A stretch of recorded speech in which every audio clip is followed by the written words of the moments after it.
Welcome everybody, welcome to my channel TechYouTube। আপনারা হয়তো ইতিমধ্যে শুনেছেন বাংলাদেশ সরকারের প্রাথমিক শিক্ষা অধিদপ্তর ইতিমধ্যেই বাংলাদেশের প্রাথমিক বিদ্যালয়ে পাঠরত সকল শিক্ষার্থীদের স্টুডেন্টস ইউনিক আইডি প্রণয়নের কাজটি শুরু করে দিয়েছে। আর এই লক্ষ্যে প্রত্যেকটা প্রাথমিক বিদ্যালয় থেকে একজন প্রধান শিক্ষক এবং একজন সহকারী শিক্ষকের প্রশিক্ষণের ব্যবস্থা করা হয়েছে। আর এড়িয়ে বিদেশে যত গণ্ডগোল, অন্যান্য সহকারী শিক্ষকরা হয়তো ভাবছেন এই কাজটি মূলত ওই প্রধান শিক্ষক এবং সহকারী শিক্ষকই হয়তো করে থাকবেন, কিন্তু আসলে কথাটি পরিপূর্ণভাবে মিথ্যা। আপনি যদি ল্যাপটপ বা কম্পিউটার কিংবা অ্যান্ড্রয়েড বা স্মার্টফোন চালনায় দক্ষ হয়ে থাকেন, চাইলে আপনিও এই কাজটি নিজে নিজেই করতে পারবেন। সেক্ষেত্রে উক্ত প্রধান শিক্ষক এবং প্রশিক্ষণপ্রাপ্ত সহকারী শিক্ষক আপনার কাছে সহায়কের ভূমিকা পালন করতে পারেন। সো ডিয়ার ভিউয়ার্স, আপনি যদি একজন সহকারী শিক্ষক হয়ে থাকেন আর আপনি যদি মনস্থির করেই থাকেন যে স্টুডেন্টস এই ইউনিক আইডি প্রণয়নের কাজটি আপনি নিজে নিজেই করবেন, তাহলে আপনি সঠিক জায়গাতেই এসেছেন। এখন প্রশ্ন হলো, একজন প্রাইমারি স্কুল শিক্ষককে এই সিস্টেমে ঢুকতে হলে কি নতুন করে রেজিস্ট্রেশন করা লাগবে, নাকি অন্য কোনো পদ্ধতি অবলম্বন করা লাগবে? আর এই পুরো প্রক্রিয়াটি নিয়ে আজকে আমি আপনাদের মাঝে এসেছি, পুরো প্রক্রিয়াটি আপনাদেরকে হাতে কলমে দেখাবো বলে। হ্যালো, আমি মোহাম্মদ গোলজার হোসেন, একজন ভিডিও টেক কন্টেন্ট ক্রিয়েটর, আর আপনারা দেখছেন channel TechYouTube। So let's get started. So before going to start, if you come to my channel for the first time, please click the subscribe button and hit the bell icon to get the latest updates.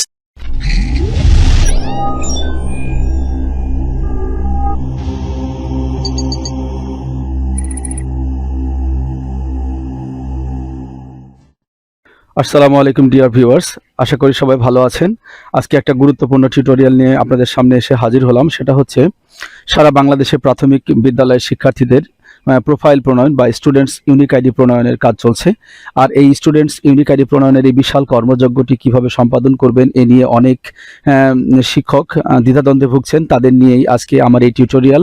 আশা করি আমার এই টিউটোরিয়ালটি শুরু থেকে শেষ পর্যন্ত দেখলে আপনাদের কোনো সমস্যা হবে না। So let's start. আজকে আমার এই টিউটোরিয়ালটিকে আমি দুটি ভাগে ভাগ করেছি।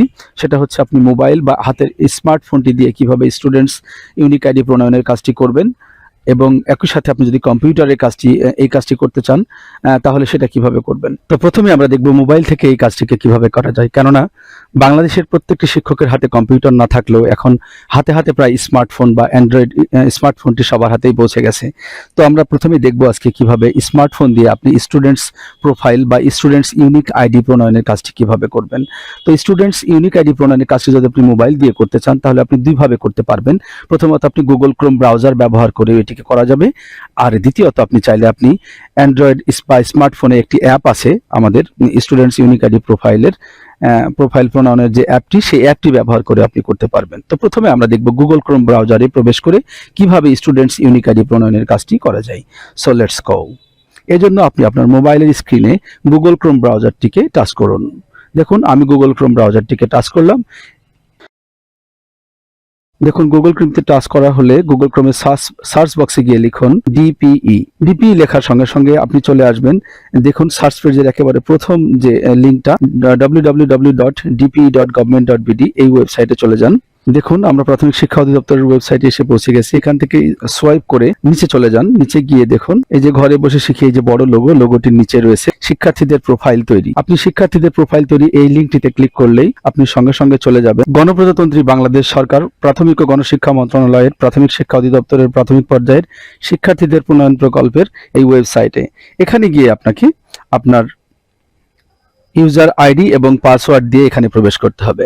এখন প্রশ্ন উঠতে পারে যে এখানে ইউজার আইডি এবং পাসওয়ার্ড আসলে কোনটি হবে, বা আপনার ইউজার আইডি পাসওয়ার্ড কি আপনাকে নতুন করে তৈরি করতে হবে কিনা। না প্রিয় বন্ধুরা, এখানে আপনাদের নতুন করে কোনো পাসওয়ার্ড তৈরি করার সুযোগ নেই বা ইউজার আইডি তৈরি করার সুযোগ নেই।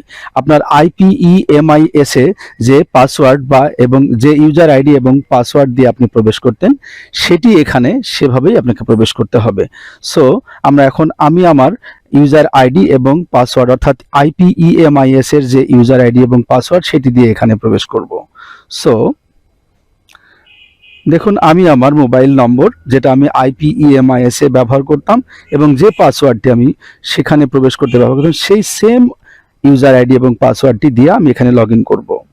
তো দেখুন, লগ ইন বাটনটিতে ক্লিক করার সঙ্গে সঙ্গেই বা কিছুক্ষণ সময় নিতে পারে এখানে ঢোকার জন্য। তো ততক্ষণ পর্যন্ত অপেক্ষা করতে থাকুন। লগ ইন হয়ে গেলে কম্পিউটার স্ক্রিনে বামে আর মোবাইলে উপরের বাম কোণে 2 লাইন সিলেক্ট করুন।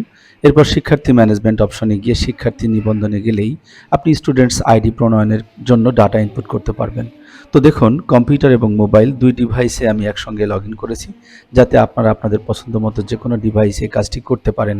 কম্পিউটারের স্ক্রিনটা অনেকটাই বড়, তাই আপনাদের কাজ করতে সুবিধা হবে।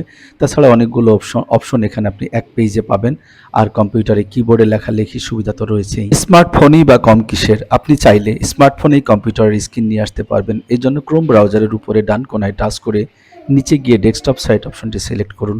দেখবেন স্মার্টফোনেই কম্পিউটার স্ক্রিনের স্বাদ পাবেন। আর লেখালেখির কথা না হয় বাদই দিলাম, আমার এক সহকর্মী আমার থেকেও কম্পিউটারের আমি যে গতিতে লিখি তার থেকে দ্রুত গতিতে স্মার্টফোনে বাংলা এবং ইংলিশ দুটোতে টাইপ করতে পারেন। ক্রোম ব্রাউজার ছাড়াও আপনি স্মার্টফোনে প্রাইমারি স্টুডেন্ট প্রোফাইল নামে একটি অ্যাপ নামিয়ে নিয়েও কাজটি দ্রুত এবং অতি সুন্দরভাবে করতে পারবেন। এই জন্য ফোন হতে উপরের ডান কোনায় লগ আউট অপশনটিতে টাচ করে বেরিয়ে আসুন। সাইন আউট করা হয়ে গেলে নিচে চলে আসুন। নিচে স্ক্রল করে দেখুন, এই যে এখানে অ্যাপটি ডাউনলোড করুন। মনে রাখবেন যে এই অ্যাপটিকে কিন্তু আপনি গুগল প্লে স্টোরে পাবেন না, সো আপনাকে এই ওয়েবসাইটে গিয়ে এখান থেকে ডাউনলোড করতে হবে। আর এই অ্যাপটি ডাউনলোড করার মাধ্যমে কিভাবে অতি সুন্দর স্মুথলি আপনি এই স্টুডেন্ট আইডি প্রণয়নের কাজটি করবেন তা আমি এখন আপনাদের দেখাবো। সো এই যে অ্যাপটি ডাউনলোড করুন, এই অপশনটিতে টাচ করুন।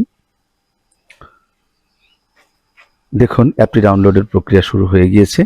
24 থেকে 25 মেগাবাইটের এই সফটওয়্যারটি বা এই অ্যাপটি ডাউনলোড হতে সামান্য কিছু সময় নেবে যদি আপনার ইন্টারনেটের স্পিডটা ভালো থাকে। তো দেখুন, আমার এই অ্যাপটি ডাউনলোড করা হয়ে গিয়েছে। তো এখন এটিকে খুঁজে পেতে এই যে একেবারে ডান কোনায় এই যে 3 ডটসের উপরে টাচ করুন এবং ডাউনলোডসে গিয়ে দেখুন, এই যে আমাদের স্টুডেন্টস প্রোফাইলিং এপিকে, এই অ্যাপটি ডাউনলোডের জন্য অপেক্ষা করুন।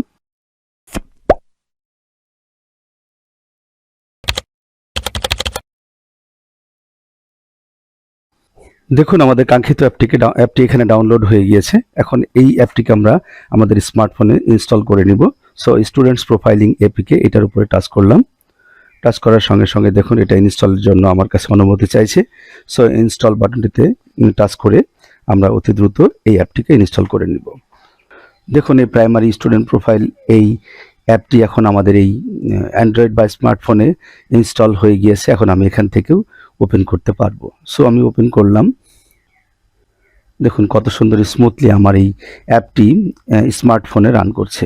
সো এখন আমরা যদি আমাদের ইউজার আইডি অর্থাৎ মোবাইল নম্বর এবং আমার আইপিএমএস এর যে পাসওয়ার্ড, সেই IPMAIS এর পাসওয়ার্ডটি যদি আমি এখানে দিয়ে লগ ইন করি, তাহলে আমার লগ ইন প্রক্রিয়াটি এখানে সম্পন্ন হয়ে যাবে। লগ ইন হয়ে যাওয়ার পর বাকি প্রসেসটুকু একদম একই রকম। আপনি ওয়েবসাইটটির ড্যাশবোর্ডে একজন শিক্ষক হিসাবে আপনার নাম ও কর্মরত বিদ্যালয়ের নাম দেখতে পাবেন। এখন ড্যাশবোর্ডের লেখার পাশে 3 লাইনসের উপরে টাচ করে সেখানে উপরে থাকা শিক্ষার্থী নিবন্ধন অপশনটি সিলেক্ট করুন। দেখবেন আপনি পূর্বের ন্যায় student unique ID data input দেওয়ার অপশন দেখতে পাবেন। এখন শিক্ষার্থী নিবন্ধনের যাবতীয় প্রক্রিয়া সম্পন্ন করে ধাপে ধাপে পরবর্তী পেজে যেতে হবে। আজকে এ পর্যন্তই। এরপরে কিভাবে প্র্যাকটিক্যালি স্টুডেন্ট ইউনিক আইডির তথ্য দিতে হবে, কোন কোন কাগজপত্র সাথে রাখতে হবে, স্টুডেন্ট ইউনিক আইডির কাজ করতে জন্ম নিবন্ধনের ভূমিকা কতটুকু ইত্যাদি যাবতীয় বিষয় নিয়ে একটি লাইভ টিউটোরিয়াল নিয়ে আসছি। দেখতে এই টিউটোরিয়ালের শেষে দেওয়া লিংক বা থাম্বনেইলে ক্লিক করুন। তো আজকে এ পর্যন্তই। আল্লাহ হাফেজ। দেখা হবে পরবর্তী টিউটোরিয়ালে। সবাইকে ধন্যবাদ।